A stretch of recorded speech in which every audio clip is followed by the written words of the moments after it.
In similar vein, the Parliament, in a much-needed historic step, passed the 99th Constitutional Amendment Bill, paving way for the National Judicial Commission.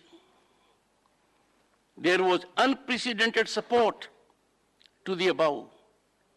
On August 13, 2014, the Lok Sabha unanimously voted in its favor, with there being no abstention. This House too passed it unanimously on August 14, 2014, with one abstention.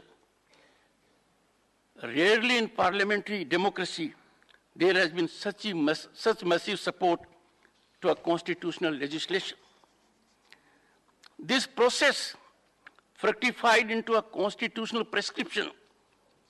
After 16 state assemblies out of the 29 states ratified the central legislation, the President of India, in terms of Article 111, accorded his consent on December 31, 2014. This was culmination of a basic, fundamental parliamentary process. This historic parliamentary mandate was undone by the Supreme Court on October 16, 2015, by a majority of 4:1, finding the same as not being in consonance with the judicially evolved doctrine of basic structure of the Constitution.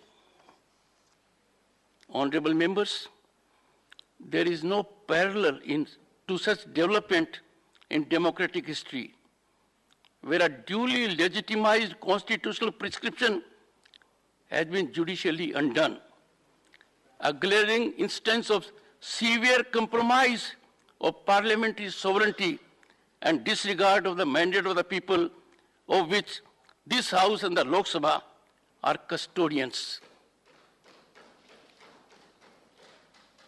Honorable members, we need to bear in mind that in democratic governance, basic of any basic structure is the prevalence of the primacy of the mandate of the people reflected in the Parliament. Parliament is the exclusive and ultimate determinative of the architecture of the Constitution. It is disconcerting to note that on such a momentous issue, so vital to democratic fabric, there has been no focus in the Parliament now for over 7 years.